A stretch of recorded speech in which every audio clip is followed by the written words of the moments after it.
Hello everyone, এই ভিডিওতে আমরা দেখব কিভাবে ওয়ার্ডপ্রেস সাইটে ভার্চুয়াল ট্যুর এড করা যায়। ওকে, আমরা আমাদের ওয়েব পেজটিতে লগইন করব। ওকে, ড্যাশবোর্ড থেকে প্লাগইনস, অ্যাড নিউ। এখানে আমরা লিখব WPVR, সার্চ দেব। এই প্লাগইনসটা আমরা ইনস্টল করব। ওকে, নাও WPVR is installed.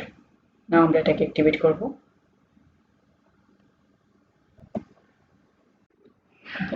প্লাগইনসটা আমাদের এখানে অ্যাক্টিভেট হয়ে গিয়েছে। এখন আমরা যাব এখান থেকে টুলসে গিয়ে এখানে এড নিউ ট্যুর, এটাতে ক্লিক করব। ট্যুর এড করার জন্য আমাদের একটা টাইটেল দিতে হবে। সাপোজ এটার নাম আমি দিলাম ডেমো ট্যুর। দেন আমাকে একটা সিন ক্রিয়েট করে দিতে হবে। এখানে সিন আইডি আমি দিলাম একটা সিন আইডি, এবং এখানে একটা সিন আমাকে আপলোড দিতে হবে। সো আমি এই ছবিটা এখানে আপলোড দিচ্ছি। সেট ডিফল্ট করে দিতে হবে। ওকে, নাও আমি এটার প্রিভিউ দেখব।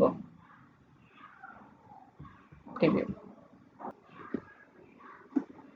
দেখেন আমাদের কিন্তু এটা এই যে এটা এড হয়ে গিয়েছে।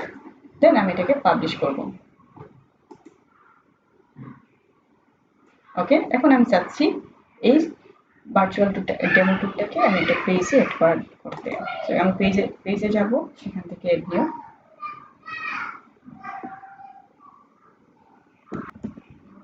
ওকে, পেজের টাইটেল দিলাম একটা, সাপোজ এটা টাইটেলটা আমি দিলাম ডেমো ট্যুর। এখানে আমরা আমাদের ট্যুরটা এড করে দিব WPVR।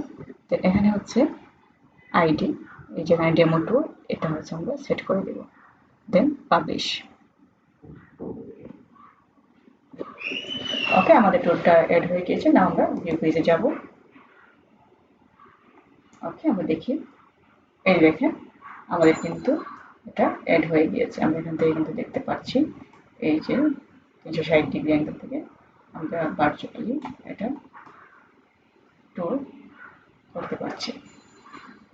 ভিআর এই প্লাগইনসটি ইউজ করে খুব সহজেই ভার্চুয়াল ট্যুর ক্রিয়েট করতে পারি। Thank you.